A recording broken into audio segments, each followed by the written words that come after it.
পাহাড়ি ঢলে শেরপুর, নেত্রকোনা, ময়মনসিংহে প্লাবনের আরও অবনতি। পানিবন্দী 1.5 শতাধিক গ্রাম। উদ্ধার কাজে যোগ দিয়েছে বিজিবি। আমাদের খাওয়া দাওয়া ঘুম একদম হারাম। অতি শীঘ্রই কিছু শুকনা খাবারের যেন ব্যবস্থা হয়, এটা সরকারের কাছে করজোর অনুরোধ রাখলাম। আমরা কেউ মনে করেন সেটা চিরামুড়ি খাইছি, কেউ খাই নাই, এর মধ্যে কেউ বাড়ি থেকে বাইরে যেতে পারে নাই। মুন্সিগঞ্জে বৈষম্য বিরোধী আন্দোলনে 3 জনকে হত্যা মামলার আসামি কারা জানে না বাদী। নাটোরের সিংড়ায় থামেনি স্বজনহারা 3 পরিবারের আহাজারি। বেটা গেল, বেটা হয়েছে কয়ে গেছে, আর আসে নাই বেটা। আমরা তো এখন দিশাহারা পাগল। আমার এই ছেলেটাই আমাকে পর্যন্ত দিচ্ছে। ছোট ছেলে গুলি লাগছে, সে তো আর কোনোদিন পাওয়া যাবে না। আল্লাহ যেন তাকে জান্নাতবাসী করুক। দুর্গোৎসব আয়োজনে চলছে শেষ সময়ের প্রস্তুতি। বুধবার ষষ্ঠীর মধ্য দিয়ে শুরু আনুষ্ঠানিকতা। নির্বিঘ্ন উদযাপনে তৎপর প্রশাসন। ইউনো সাহেব, প্রেসিডেন্ট সাহেব এবং সেনাবাহিনী, পুলিশ সবাই আমাদের কাছে সহযোগিতা আশ্বাস দিয়ে গেছে। এখন আমরা একটু স্বস্তিতে আছি যে আমরা শারদীয় উৎসবটা মনে হয় সুন্দর সুষ্ঠুভাবে উদযাপন করতে পারবো। বৃষ্টি আর উজানের ঢলে মধ্যাঞ্চলে প্লাবন পরিস্থিতি আরও অবনতি হয়েছে। শেরপুর, ময়মনসিংহ ও নেত্রকোনায় ডুবছে নতুন নতুন এলাকা। প্লাবিত 3 জেলার 1.5 শতাধিক গ্রাম। পানিবন্দী লক্ষাধিক মানুষ। উদ্ধারে যোগ দিয়েছে বিজিবি। শেরপুরে এখন পর্যন্ত 3 জনের মৃত্যুর খবর পাওয়া গেছে। গতকাল উজানের ঢলে মহারশী নদীর বন্যা নিয়ন্ত্রণ বাঁধের 4টি স্থান ভেঙে যায়। প্লাবিত রয়েছে ঝিনাইগাতি সদর সহ কয়েকটি ইউনিয়নের শতাধিক গ্রাম। উপজেলা পরিষদ কার্যালয়, কৃষি অফিস সহ বিভিন্ন সরকারি স্থাপনা ও বাড়িঘরে পানি ঢুকেছে। তলিয়ে গেছে রাস্তাঘাট। ভেসে গেছে অনেক পুকুরের মাছ। জলমগ্ন বিস্তীর্ণ আমন ক্ষেত। চরম ভোগান্তিতে পানিবন্দী মানুষ। দিনের বেলা পানি কম ছিল, কিন্তু রাতে 12টার পরে আমাদের ঘরের ভিতরে 1 হাঁটু পানি। ফ্রিজ, আমাদের বাথরুম, ওয়াশরুম সব কিছু বন্ধ হয়ে গেছে এবং ওয়াশরুম দিয়ে পানি ঢুকতেছে। খাবার দাবার পাই না, পোলা পান নিয়ে কই যাবো, 12-10 কোনখানে তো যাওয়ার হয় না। নেতাই নদীর বাঁধ ভেঙেছে ময়মনসিংহে। এতে ধোবাউড়া ও হালুয়াঘাটের উপজেলার বিস্তীর্ণ এলাকাও প্লাবিত হয়েছে। জলমগ্ন দক্ষিণ মাইজপাড়া, গামারিতলা, ঘোষগাঁও, পোড়াকান্দুলিয়া ইউনিয়নের কয়েকটি গ্রাম। তলিয়ে গেছে পুকুর, ফসলি জমি ও গ্রামীণ সড়ক। বাড়িঘরেও ঢুকেছে পানি। চরম ভোগান্তিতে পানিবন্দী মানুষ। যে সকল মানুষ রাত থেকে খাবারের অভাবে আছে, তাদেরকে আমরা তাৎক্ষণিকভাবে সংশ্লিষ্ট মেম্বারের বাড়িতে এখন খাওয়ানোর ব্যবস্থা করেছি। আজকে সারাদিনই এইভাবে তাদেরকে আমরা টেক কেয়ার করব। আর পাশাপাশি জেলা থেকে আমরা যে সহায়তাটা পাচ্ছি, এটা যাতে দ্রুত সাধারণ মানুষের মধ্যে পৌঁছে দিতে পারি, সেই ব্যবস্থা করছি। নেত্রকোনায় বাড়ছে ধনু, সোমেশ্বরী, কংস ও উবদাখালীর পানি। জলমগ্ন 3 উপজেলা নিম্নাঞ্চল। এর মধ্যে কলমাকান্দার 8টি ইউনিয়ন, দুর্গাপুরের 4 ইউনিয়ন ও বারহাট্টার 3 ইউনিয়ন প্লাবিত হয়ে পড়েছে। পানিবন্দী বিস্তীর্ণ আমন ফসলের ক্ষেত। পথঘাট ডুবে যাওয়ায় বাড়ছে কষ্ট।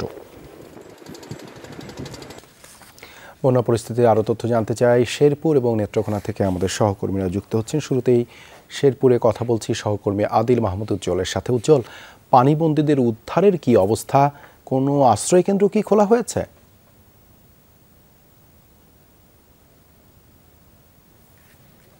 জানেন যে আসলে গত 2 দিন থেকে কিন্তু শেরপুরের 2টি উপজেলায় যে পরিমাণ পানি বাড়ছে, আজকে সকাল থেকে কিন্তু নিম্নাঞ্চলে পানি বাড়ার মাত্রাটা অনেকটাই বেড়ে গেছে। আমি সকালে যতটুকু খোঁজ নিয়েছি, সেনাবাহিনীর একটি দল কিন্তু সেই নন্নি, নালিতাবাড়ি নন্নি এলাকায় যারা আটকে পড়া যে পরিবারগুলো ছিল, তাদেরকে উদ্ধারের জন্য স্পিড বোট নিয়ে নেমেছেন এবং তারা ইতিমধ্যেই কিন্তু বেশ কিছু পরিবারকে উদ্ধার করেছে। তবে সকাল থেকে আমি এই ঝিনাইগাতি যে জুলগাঁও এলাকায় আছি, এখানে তাদের প্রত্যেকটি বাড়ি ঘরে কিন্তু পানি এবং এখানে কিন্তু খাবার খুব সমস্যা দেখা দিয়েছে এবং এই অঞ্চলগুলোর মানুষগুলো কিন্তু এখন পর্যন্ত তাদের হাঁড়িতে কোনো রান্না করতে পারেনি এবং এখানে কোনো শুকনো খাবারের ব্যবস্থা হয়নি। প্রশাসনের পক্ষ থেকেও যদিও কিছু কিছু এলাকায় আপনি খাবারের ব্যবস্থা করা হয়েছে, তবে এই এলাকাগুলোতে এখন পর্যন্ত আমরা কোনো কাউকে কোনো কিছু দিতেও দেখিনি। তবে আমি যতটুকু জেনেছি, কিছু ভলান্টিয়ার তাদের নিজস্ব উদ্যোগে কিছু শুকনো খাবার বিতরণ করছে এবং এবং এখানকার যে প্রশাসনের পক্ষ থেকে ঝিনাইগাতি নালিতাবাড়িতে দেওয়া হলেও এখানে তারা তো এই কিন্তু পর্যাপ্ত নয়। এবং ইতিমধ্যে আপনি জানেন যে 3 জন কিন্তু মৃত্যুর ঘটনা ঘটেছে এবং আজকে যদি বর্ষণ যেভাবে এখনো চলছে, যদি বর্ষণ অব্যাহত থাকে, পরিস্থিতি কিন্তু আরো অনেকটা ঘোলাটে হবে। দেবাশিস। ধন্যবাদ উজ্জ্বল। যুক্ত হওয়ার জন্য যুক্ত রয়েছেন সহকর্মী কামাল হোসাইন নেত্রকোনা থেকে। কামাল, পাহাড়ি ঢলে পানি তো বাড়ছে, দুর্গাপুরের সবশেষ পরিস্থিতি কেমন দেখছেন?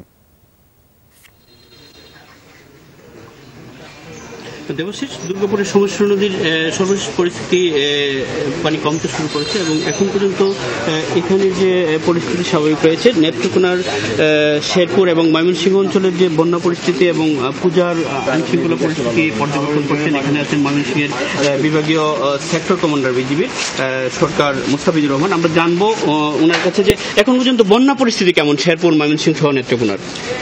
আমরা গতকাল থেকে আমরা উদ্ধার কাজ চালিয়েছি।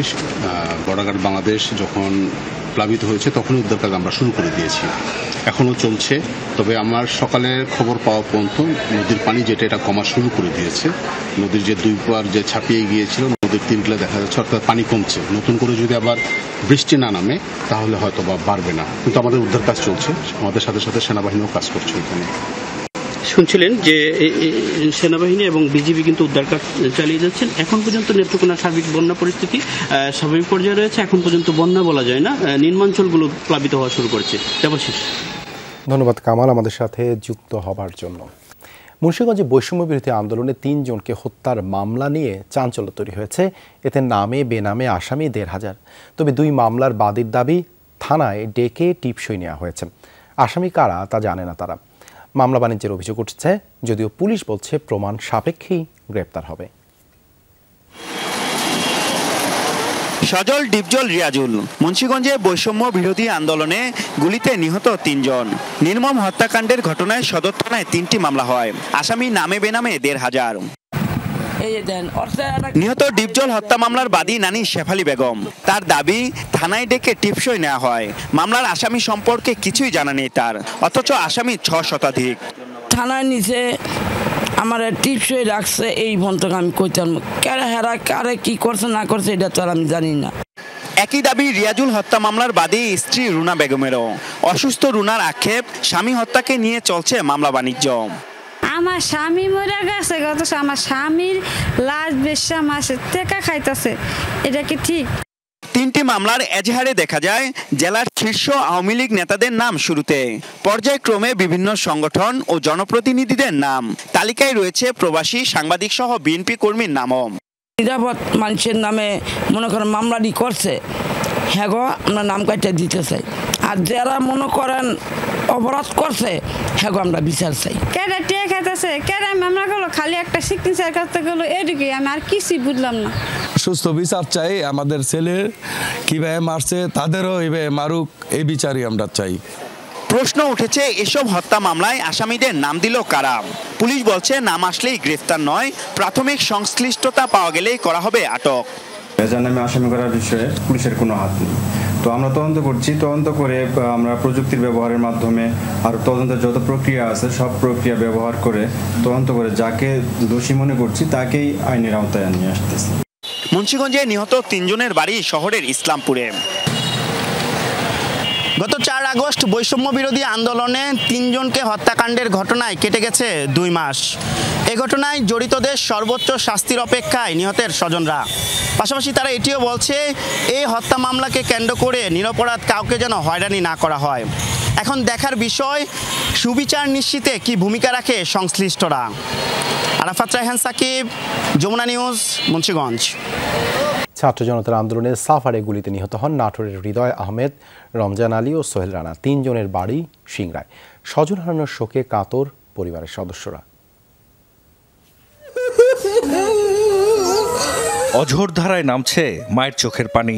2 মাস হতে চলল একমাত্র ছেলে হৃদয় পাড়ি জমিয়েছে না ফেরার দেশে। সন্তান হারানোর সেই অসীম শূন্যতা কখনোই পূরণ হবার নয়। সংসারে সচ্ছলতা আনতে নাটোরের সিংড়ার ছাতারদিঘি গ্রাম থেকে হৃদয়ের পুরো পরিবার পাড়ি জমায় ঢাকার সাভারে। পোশাক কারখানায় মা ও স্ত্রীর কাজ মিললেও চাকরির সন্ধানে ছিলেন হৃদয়। গত 5 আগস্ট ছাত্র জনতার মিছিলে যাওয়া হৃদয়ের আর ঘর ফেরা হয়নি। সাভারের মুক্তির মোড়ে গুলিবিদ্ধ হয়ে পরবর্তীতে চিকিৎসাধীন অবস্থায় মারা যান তিনি। আমি আজকে যাই, সবাই যাচ্ছে, আজকে আর গুলিগুলা কিছু হবে না মা, তাই কয়ে বেটা গেল, বেটা ওই যে কয়ে গেছে আর আসে নাই বেটা। 3:30 4টার দিকে গুলি খেয়েছে, 4টে রাত 12টা পর্যন্ত চিল্লাইছে, কোনো চিকিৎসা হয়নি। 8 তারিখ পর্যন্ত লাইফ সাপোর্টে থাকা পর 8ই আগস্ট সকাল 8টা 28 মিনিটে আমাকে ডাক দিয়ে বলতেছে যে আপনার ছেলে হৃদয় শহীদ।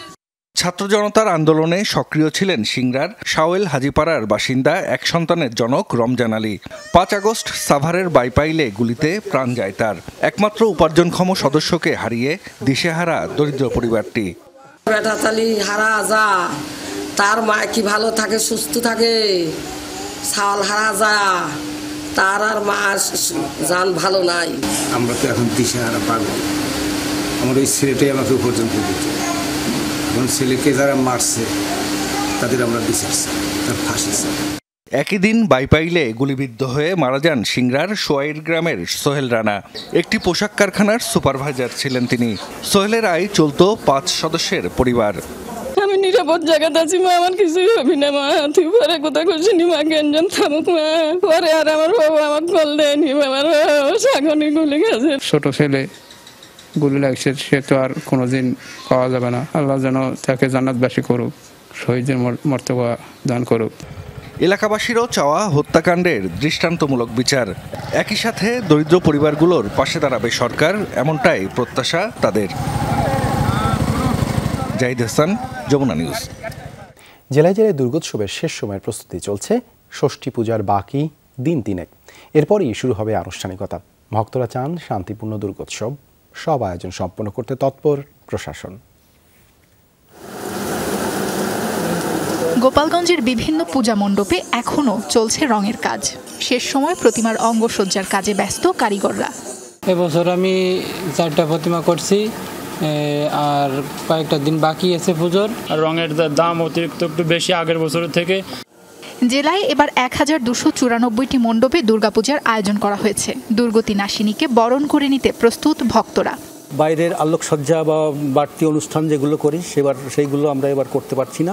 দেশের পরিস্থিতির কারণে সরকারের বিধিনিষেধ মেনেই আমরা এবার পুজোটা করতেছি। নির্বিঘ্নে সনাতন ধর্মাবলম্বীদের পূজা উদযাপনে দেশের সব মণ্ডপে নিরাপত্তা দিচ্ছে পুলিশ, আনসার ও সেনা সদস্যরা। যে কোনো অপ্রীতিকর ঘটনা মোকাবেলায় প্রস্তুত প্রশাসন। প্রতি মণ্ডপে সিসিটিভির ব্যবস্থা, পর্যাপ্ত আলোর ব্যবস্থা, ইন এবং আউটের ব্যবস্থা, এবং সেখানে যেন ট্রাফিকিং সিস্টেম ভালো থাকে। পুলিশের পক্ষ থেকে, আনসারের পক্ষ থেকে, র্যাব, সেনাবাহিনী প্রত্যেকের পক্ষ থেকে এগুলো আলাদাভাবে কোর কমিটির মিটিং করে আমরা কিন্তু সমস্ত ব্যবস্থা গ্রহণ করেছি। মাদারীপুরের বেশিরভাগ মন্দিরে প্রতিমা তৈরি সম্পন্ন হয়েছে। তোরণ নির্মাণ ও আলোকসজ্জার কাজও প্রায় শেষ। টিওনো সাহেব, প্রেসিডেন্ট সাহেব এবং সেনাবাহিনী, পুলিশ সবাই আমাদের কাছে সহযোগিতা আশ্বাস দিয়ে গেছে। এখন আমরা একটু স্বস্তিতে আছি যে আমরা শারদীয় উৎসবটা মনে হয় সুন্দর সুষ্ঠুভাবে উদযাপন করতে পারবো। জেলার 5 উপজেলায় 432টি মণ্ডপে চলছে পূজার প্রস্তুতি। সংশ্লিষ্টদের সাথে নিয়ে সেনাবাহিনীর সার্বিক তদারকিতে সন্তুষ্ট সনাতন ধর্মের মানুষ। হিন্দু সম্প্রদায়ের ভিতরে একটু দ্বিধাদ্বন্দ্ব, একটু ভয়ভীতি থাকলেও আমাদের এই জেলায় সেই ধরনের কোনো কিছু নেই। অধিক গুরুত্বপূর্ণ মণ্ডপগুলোতে 2 জন পুলিশ সদস্য এবং 8 জন আনসার সদস্য সহ স্বেচ্ছাসেবক দল নিরাপত্তার কাজে নিয়োজিত থাকবে। পটুয়াখালীর 8 উপজেলায় 176টি মণ্ডপে পূজার আয়োজন হচ্ছে। দুর্গোৎসব নির্বিঘ্ন করতে প্রতিটি মণ্ডপে সিসি ক্যামেরা বসানো সহ নানা উদ্যোগ নিয়েছেন সংশ্লিষ্টরা। এবার আমার 2টা ঠাকুর পূজা বন্ধ, গেলবার 5টা বানাইছি, এবার 3টা। তাই বাণিজ্য এবার অনেক কম। রঙের কাজ, ডেকোরেশন এবং লাইটিংয়ের কাজ চলমান, 80% কমপ্লিট। প্রশাসন থেকে আমাদের কোনো অসুবিধা হয় না, কিন্তু আমাদের যে পূজা যে করব, বাইরে যে চাঁদা কালেকশন করব, সেইটা আগের মতন সেইটা হইতে আসে না। প্রতিটা পূজা মণ্ডপ আমাদের সিসি ক্যামেরা আওতাভুক্ত, যেটা গত বছরও ছিল, এবছরে আমরা এটা কনফার্ম করেছি। ধর্মীয় পঞ্জিকা মতে এবার দেবী দুর্গা আসবেন দোলায় চড়ে, আর কৈলাসে ফিরবেন ঘটকে। সাবরিনা লিজা, যমুনা নিউজ।